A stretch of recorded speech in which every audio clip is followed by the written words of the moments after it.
locally and internationally, on the big screen and weekly viewing, Ivan Sen draws out the visual beauty of this country to the expansive Indigenous storytelling in his work, a legacy of a distinct lens and pen. Ivan Sen, thank you so much and welcome to the For Your Reference podcast. Thank you. Thanks for having me. No worries. We have loved your work for years, particularly the films Mystery Road and Goldstone that center around an Aboriginal detective named Jay Swan. Limbo is kind of opposite to that. We have a white detective through Simon Baker as the character Travis, but it's still focusing on Indigenous issues that are important, like missing and disappearing young Aboriginal girls. I would love to know whether it's from a directing or like a storytelling point of view, what sort of avenues were opened up from a different sort of perspective. You mean the perspective of the police officer, or Yeah. Yeah. Yeah, I mean, the trauma that Indigenous people face when they have to deal with the justice system in Australia is something I really wanted to present, but also that interaction with the justice system through the perspective of a white police officer as well, Yeah. and highlight the I guess the injustices of that interaction since colonisation, really, and also that intergenerational trauma that also occurs when you have families and you have children and people grow up and then they get old, but people are still remembering what happened to their auntie, and they're still within the fabric of the family and the community, and it does have flow-on effects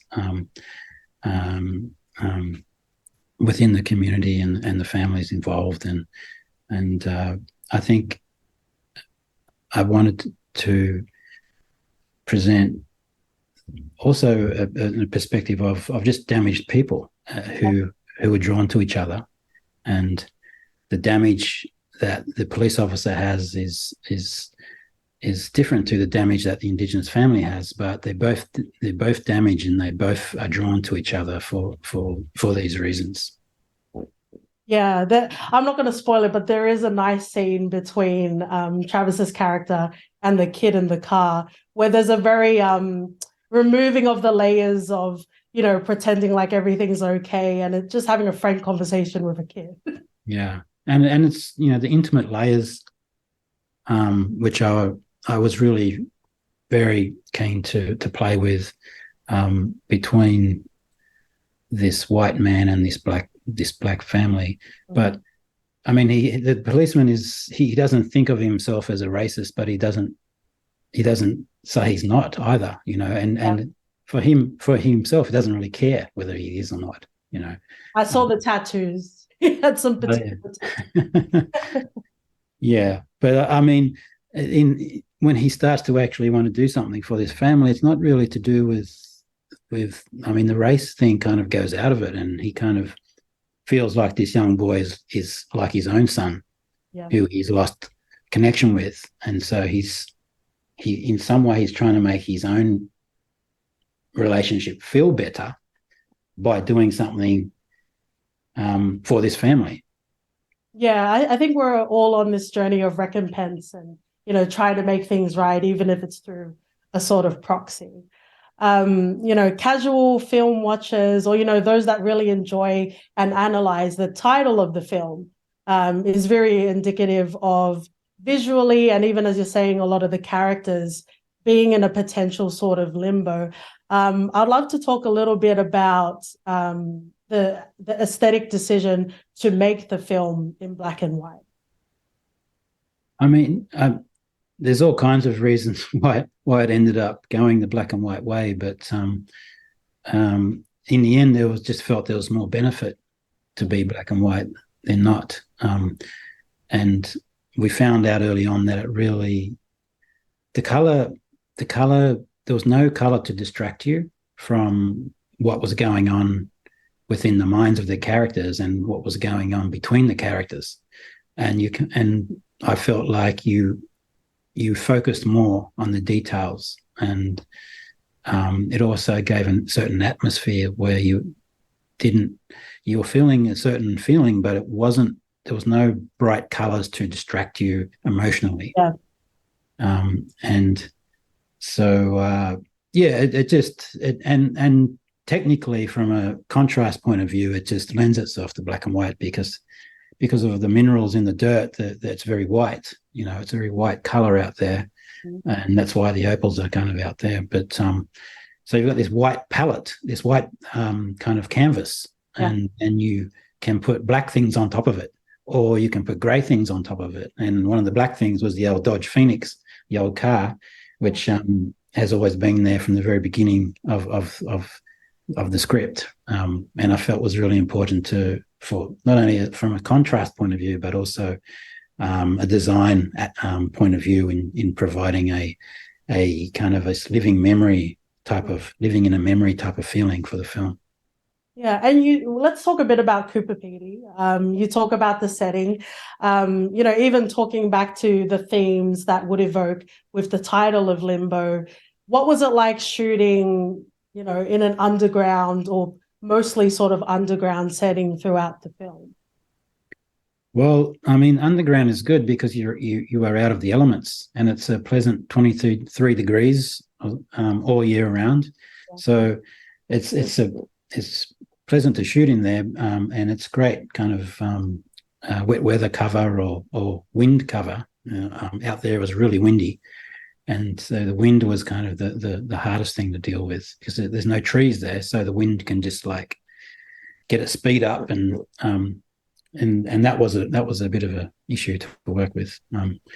But I mean, the place is just the underground experience is something I think is quite unique, and it's something I wanted to portray on camera for a long time. And I don't think many films have actually presented the underground kind of living culture before up there. They're more concerned with the lunar landscape or the desert kind of visual landscape. Yeah. Yeah, the only recent sort of example I can think of is Firebite, which has Rob Collins. And Rob Collins was also in here as well. So that was very nice to see.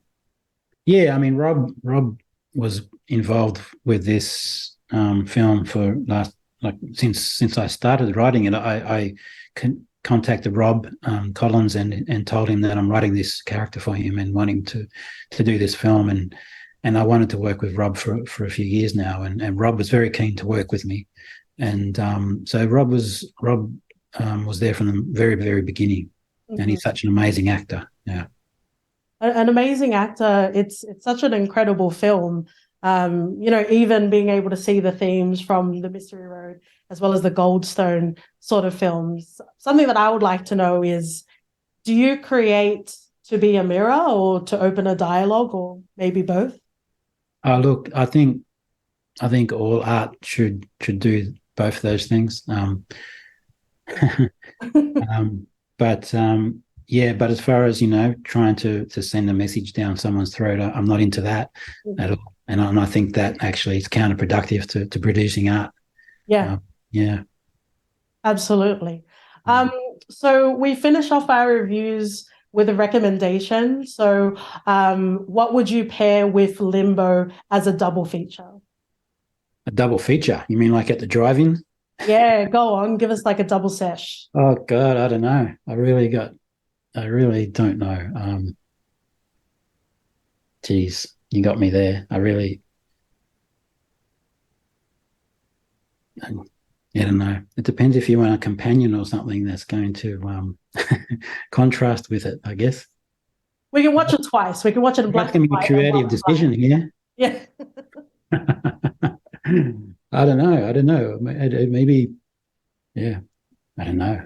I can maybe something polar opposite of what it is, which, I don't know.